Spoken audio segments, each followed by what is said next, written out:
guys, welcome back to our channel Engineering Educators, Engineering in an Engineered Way.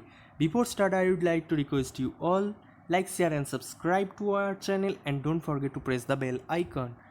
I am Pritam with you. Today I will discuss West Bengal Public Service Commission for Assistant Engineer for Mechanical previous year question set of 2017 part 3. তো শুরু করা যাক। আমার আগের ভিডিওতে আমি question 56 অবধি discuss করেছিলাম, তো আজকে আমি কোশ্চেন 57 থেকে শুরু করব। দেখা যাক question 57। A reinforce concrete beam is considered as beam of. Reinforce concrete বিমটাকে আমরা একটা হেট্রোজিনিয়াস মেটেরিয়াল হিসাবে considered made of heterogeneous material. Option B will be the correct answer here. কোনো সময় তোমরা দেখবে এটাকে কম্পোজিট হিসাবেও অপশানে দেওয়া থাকে, তো তখন তোমরা কম্পোজিট টিক করবে। তো এখানে option B will be the correct answer. Let's proceed to the next question. 58. Two beam carrying uniformly distributed load have same depth but width of the beam A is double of beam B.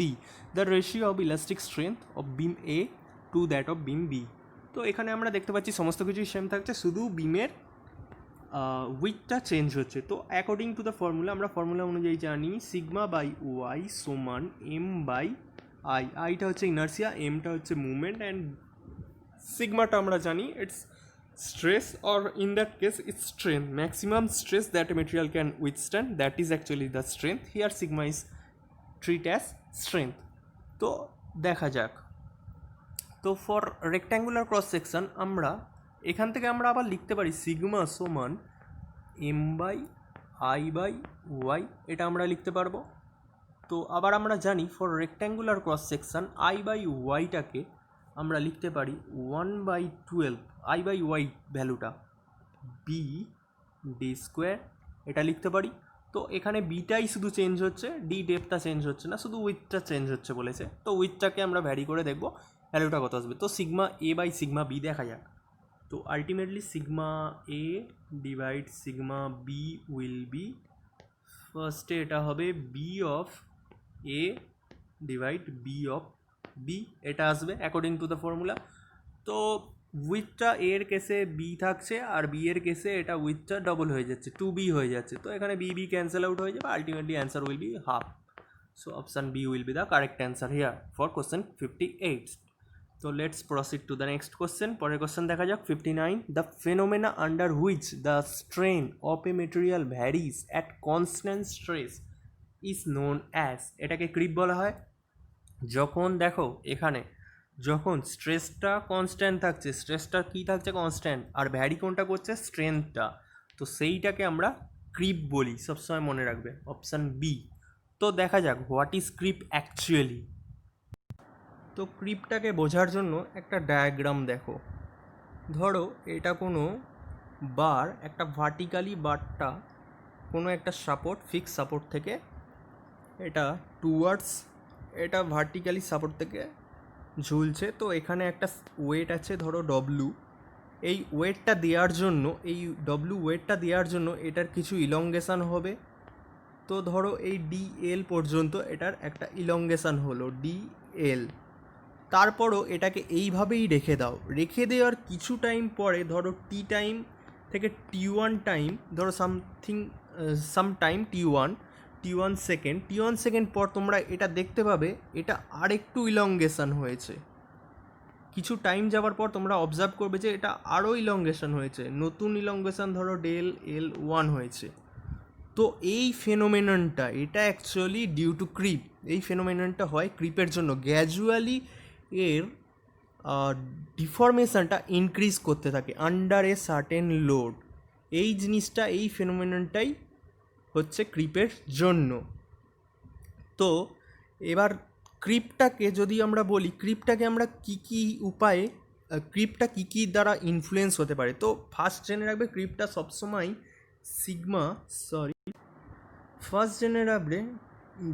ক্রিপটা সবসময় sigma দ্বারা increase হয়। এই সিগমার ভ্যালুটা যদি বাড়াও তাহলে সেইটা ক্রিপের ওপরও ইম্প্যাক্ট করবে। আবার টেম্পারেচার ভ্যালু যদি ইনক্রিজ বা ডিক্রিজ করো সেটাও এই ক্রিপের ওপর এফেক্ট করবে। তো এই দুটো ক্রিপকে ইনফ্লুয়েন্স করতে পারে। তো নেক্সট কোশ্চেন দেখা যাক 60, a beam simply supported at a ends carrying a load W at the centre causing deflection y, the depth of the section of the beam is double the deflection at the center will. তো এখানে একটা বলে দিয়েছে simply supported বিম, suppose এটা কোনো simply supported বিম, এর mid পয়েন্টে একটা লোড ডব্লিউ অ্যাক্ট করছে, আর তার জন্য এর একটা ডিফ্লেকশান মিড পয়েন্টে হচ্ছে সাপোজ ওয়াই, এটার একটা ডিফ্লেকশান হচ্ছে ওয়াই। তো ওয়াই ম্যাক্সিমাম সমান আমরা কি জানি, Y max is equals to, for that kind of beam, simply supported beam, 1/48 into W into L cube divide E into I N A, এটা জানি আমরা ফর্মুলা। আর আই এন এ সমান for a rectangular cross section I এর value কত হবে 1/12 B D cube, বিটা হচ্ছে উইথ অ্যান্ড ডিটা হচ্ছে ডেপথ। তো আলটিমেটলি এখান থেকে আমরা কি পাবো দেখা যাক। সো আলটিমেটলি আমরা পাবো value of Y is equals to W L cube divide E into 1/12 into B, D এর ভ্যালুটা বলে দিয়েছে যদি ডবল হয় মানে 2D, সেটার কিউব হলে এটার যদি কিউব হয় তাহলে আমরা কত পাবো এখান থেকে আমরা পাবো W L cube divide E into 1/12 into 1/12 into b d cube divide d cube here into 8, একটা 8 আসছে এখানে 2 to the power cube that is 8। তো আলটিমেটলি আমরা এখান থেকে দেখতে পাচ্ছি এটা সমান আমরা তাহলে লিখতে পারবো y/8, ইনিশিয়াল ডিফ্লেকশান যদি y হয় তাহলে এটা y/8 আসবে, y/8। তো এখানে option D will be the correct answer for 60. Next question দেখা যাক। A masonry dam is liable to fail. Masonry dam টা কি? Masonry dam is nothing but a dam which is made of stones or bricks, that kind of materials. So masonry dam is liable to fail of any kinds of above. It can fail by sliding of the soil, overturning, excessive compressive stress, সবগুলো দিয়েই fail হতে পারে। তো এটা option D will be the correct answer here. 62 দেখা যাক কোশ্চেন। In design of shaft pulley and key for a system, key is the weakest member here? C. Shaft, কোনো একটা শাফটের জন্য সেই শাফটটাকে আমরা যদি অ্যাসেম্বলির সঙ্গে কানেক্ট করি, সাপোজ দিস ইজ অ্যাসেম্বলির সঙ্গে আমাদের সেই সাবটাকে কানেক্ট করে একটা কি, এরকম অ্যাসেম্বলিতে। কেননা সাবটাকে আমরা ফেল করতে পারি না, সাবটা ফেলিওর হতে পারে না, সাবটা ফেলিওর হলে আমাদের কস্টটা অনেক বেশি পড়ে যাবে। কিন্তু কি যেহেতু একটা স্মল মেটেরিয়াল, এটার কস্ট অনেক কম, তো সবার আগে কিটা ফেল করবে, দেন কিটা ফেল করলে সেই কিটাকে আমরা রিপ্লেস করে দিতে পারবো তারপর। তো এখানে কিটাই সব থেকে উইকেস্ট সেকশন থাকে। Option C will be the correct answer for 62. Next question দেখা যাক 63. The movement of inertia of an area is always least with respect to, movement of ইনার্সিয়াটাকে সবসময় least with respect to central axis. Option D will be the correct answer here. Next question দেখা যাক 64. The ratio of stress produced by suddenly applied load to that produced by same load when applied gradually is. তো এই কোশ্চেনটার জন্য দেখো আমরা একটা formula জানি, I এখান থেকে আমরা লিখতে পারি, sorry not I, it's sigma impact for impact is equals two sigma static for static load and that is for impact load, static load into IF, that is impact factor, sigma static into I, that is the actual formula. So এখানে impact factor is equals to আবার আমরা জানি 1 plus root over 1 plus 2h divide del static এটা formula হবে। আর এইখানে H এর ভ্যালুটা 0 হলে তখন সেটা হয়ে যাবে সাডেনলি অ্যাপ্লাইড লোডের কেসে এখানে ইম্প্যাক্ট ফ্যাক্টরটার এইচ ভ্যালুটা 0 হবে, তো ultimately impact factor will be 2। Suddenly applied লোডের জন্য ইম্প্যাক্ট ফ্যাক্টরটা 2 হবে। তো আলটিমেটলি আমরা লিখতে পারি সিগমা সাডেনলি অ্যাপ্লাইড লোডের জন্য is equals two 2 into sigma static. এটা মনে রাখবে, এটা হলো অ্যাকচুয়াল ফর্মুলা। তো এখান থেকে আমরা দেখতে পাচ্ছি এই দুটোর যদি রেশিও করি তাহলে সেই রেশিওটার অ্যান্সার হবে 2। Option C 2 will be the correct answer here for question 64। Next question দেখা যাক 65। The bending moment diagram in case of a cantilever beam carrying a linearly varying load from 0 at the free end to maximum at its support. তো bending movement diagram বলেছে।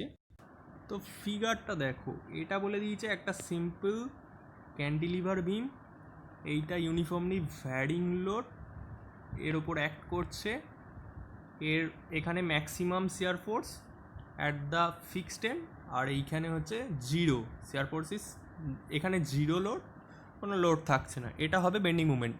এটা হলো actual diagram of the beam. তো এখান থেকে আমাদের shear force আমরা জানি uniform for UDL uniformly distributed লোডের জন্য আমাদের বেন্ডিং মুভমেন্ট ডায়াগ্রামটা হবে এখান থেকে ইটস কিউবিক, আর শিয়ার ফোর্স ডায়াগ্রামটা হবে প্যারাবোলা। শিয়ার ফোর্স ডায়াগ্রামটার নেচার হবে প্যারাবোলা, আর বেন্ডিং মুভমেন্ট ডায়াগ্রামটার নেচার হবে কিউবিক। তো এখানে option D will be the correct answer for 65। এবার 66 দেখা যাক। The value of J, what is J? J nothing but the polar movement of inertia J in the equation T by J is equals to S by Y equals to G theta by L, that is a very known equation for a circular shaft of diameter D will be. এখান থেকে J এর ভ্যালুটা হবে option B pi D cube by 64। এটা হবে polar movement of inertia J এর value for A shaft. তো next for question 66। তো নেক্সট কোশ্চেন দেখা যাক 67। এ solid uniform metal bar of cross section A and length L is hanging vertically, it's hanging vertically from its upper end if weight W is the total weight of the bar. ওয়েটটা বলে দিয়েছে, total wait W বলে দিয়েছে, and E is the elongation of the bar বলে দিয়েছে।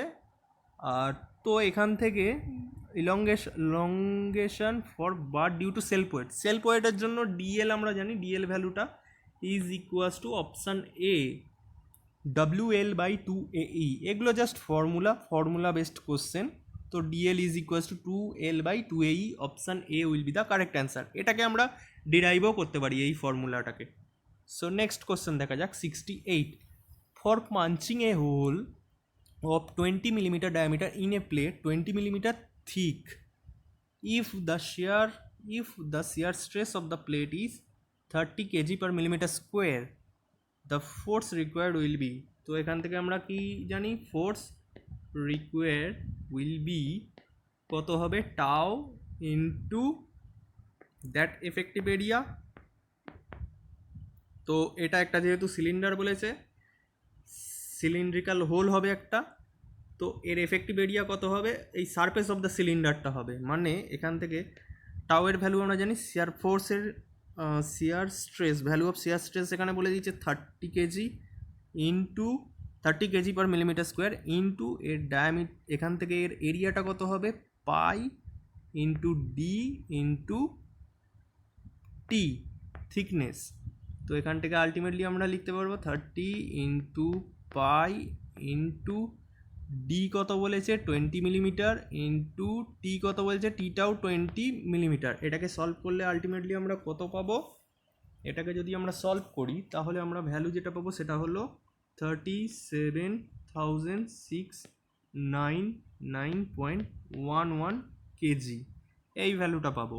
তো এটা almost nearer to কাছাকাছি ভ্যালু অপশান ডি এর। তো এখান থেকে অপশান ডিটাকে আমরা কারেক্ট অ্যান্সার ধরবো ফর 68। নেক্সট কোশ্চেন দেখা যাক 69। A vertical hanging bar of length L, weight P KG per metre and carries a load W at the bottom, the tensile force at a distance of 1 from the support, it will, এখানে কোশ্চেনে এটা 1 বলেছে, এটা 1 metre হবে actually, 1 metre হবে, 1 metre from the support of the bar will be. তো দেখা যাক এটা কত হবে অ্যান্সার। তো অ্যাকচুয়ালি বলেছে এটা একটা বার যেটা hanging from support, fix support. তো এই বারটার বলে দিয়েছে এটার লেন্থ এল, এটার হচ্ছে ওপর একটা ওয়েট ডাব্লিউ কাজ করছে, আর এটার বলে দিয়েছে এটার নিজস্ব ওয়েট পার লেন্থ বলে দিয়েছে পি কেজি পার মিটার, মানে পার মিটারে এটা পি কেজি পার মিটার এটার ওয়েট। তো এখানে বলেছে আপ টু 1 মিটার্স, ধরো এই অবধি এটার লেন্থটা হচ্ছে 1 মিটার যদি হয়, তাহলে আপ টু 1 মিটার এর কত লোড হবে। তাহলে এখানে যে অ্যাকচুয়াল লোডটা আছে ডাব্লু সেটা তো নেবো, প্লাস আপ টু 1 মিটার দেখা যাক আপ টু 1 মিটার কত লোড হবে। তাহলে আপ টু 1 মিটার লোড হবে পি, যেটা এর পার মিটার লোড, ইন্টু যেটুকু লেন্থ হচ্ছে, মানে এটার, তো এইটার জন্য এখান থেকে W plus P into L minus 1, এই লেন্থটা আমরা নেবো এল মাইনাস 1। তো এটা আলটিমেটলি হবে অপশান। তো আরেকবার দেখা যাক, এটা বলেছে এইখান থেকে একটা ডাব্লু ওয়েট কাজ করছে, আর এটা সেলফ ওয়েট বলে দিয়েছে পি, এটা সেলফ ওয়েট বলে দিয়েছে পি কেজি পার মিটারে এটার ওয়েট বলে দিয়েছে। তো আপ টু 1 ফ্রম ফিক্স 10 এটা বলে দিয়েছে 1 মিটারে এর ওয়েট কত হবে, এটার ওয়েট কত হবে, টোটাল লেন্থ বলে দিয়েছে এল। তো এইখানে এই পোর্শনটার লেন্থ আমাদের নিতে হবে, মানে এল মাইনাস 1। তো আলটিমেটলি এর যে ফোর্সটা অ্যাক্ট করবে সেটা হবে W plus weight per length P into L minus 1। This will be the correct answer, এটা কারেক্ট অ্যান্সার হবে, মানে option B for question 69। Let's come to 70। A simply supported beam of span L that carries over its full span a load varying uniformly from 0 at either ends to W Newton per meter at mid span will have 0 shear force at।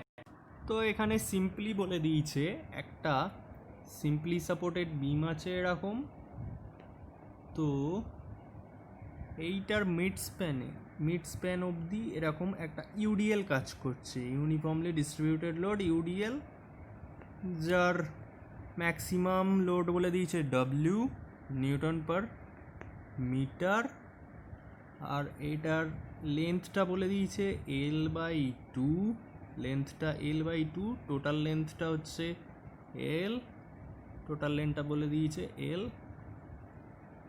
It's এল। তো এইখানে এটা যদি এ support হয়, এটা যদি B support হয়, তো এখান থেকে আমরা আর এ অ্যান্ড আর বি আমাদের বার করতে হবে। Reaction at B will be, তো ভালো করে দেখা যায়, তো সিম্পলি সাপোর্টেড বিম যার মিড স্প্যান্ডে ম্যাক্সিমাম লোড, এখানে আর এ, একটা ইউডিএল কাজ করছে যেটার ম্যাক্সিমাম লোড ডাব্লিউ, এটা যদি অ্যাট বি পয়েন্ট হয়, তো আর এইটা বলে দিয়েছে এল বাই টু, আর টোটালটা হচ্ছে এল লেন্থ। তো এখানে আর বি সমান বেরোবে, আর আর এ সমান আলটিমেটলি ক্যালকুলেট করলে আমরা পাবো W L by 6, and R B সমান ক্যালকুলেট করলে আমরা পাবো ডব্লিউ এল বাই 12, এই দুটো আসবে।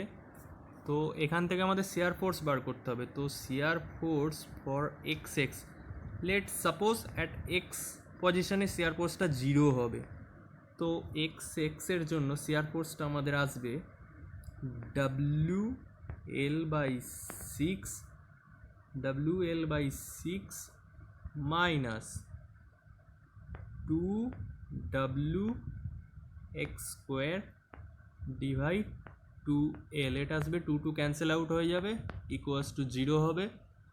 তো এখান থেকে আলটিমেটলি এক্সের ভ্যালুটা আসবে আমাদের L/√6, যেটা এখানে একটা অপশানেও দেওয়া নেই। মোটামুটি তোমরা জেনে রাখবে এই পজিশানটা করে, মানে এই লেফট সাইডের দিকে, নট মিড স্প্যান, মিড স্প্যান্ডের লেফট সাইডের দিকে শেয়ার ফোর্সটা 0 হবে। তো এই অ্যাকচুয়াল লোকেশানটা L/√6 হবে, কিন্তু যেহেতু এখানে অপশানে একটাও অপশান দেওয়া নেই, তো all options are incorrect actually here. এখানে সবকটা অপশানই ইনকারেক্ট হবে, তবুও তোমরা যদি বলো কাছাকাছি কোনো একটা অপশান নেওয়ার কথা, তো এটা অপশান ডিটাই কারেক্ট হবে, কাছাকাছি হবে। তো এখানে বোথ দ্য এন্ডস 0, এটা তো অ্যাবসলিউটলি ইনকারেক্ট। মিড স্প্যানও হবে না 0, এটাও incorrect. End and mid span এটাও ইনকারেক্ট হবে। তো ডিটাই কিছুটা কাছাকাছি অপশান হতে পারে। তো 70-র জন্য ডি তোমরা ঠিক করে আসতে পারো। তো আজকে এই পর্যন্তই থাক, পরের দিন আমি আরও কিছু কোশ্চেন নিয়ে আসবো। ততক্ষণ তোমরা আমাদের সঙ্গে থাকো, ভিডিওটাকে আরও বেশি করে শেয়ার করো, অ্যান্ড চ্যানেলটাকে আরও বেশি করে লাইক, শেয়ার অ্যান্ড সাবস্ক্রাইব করো। So thank you.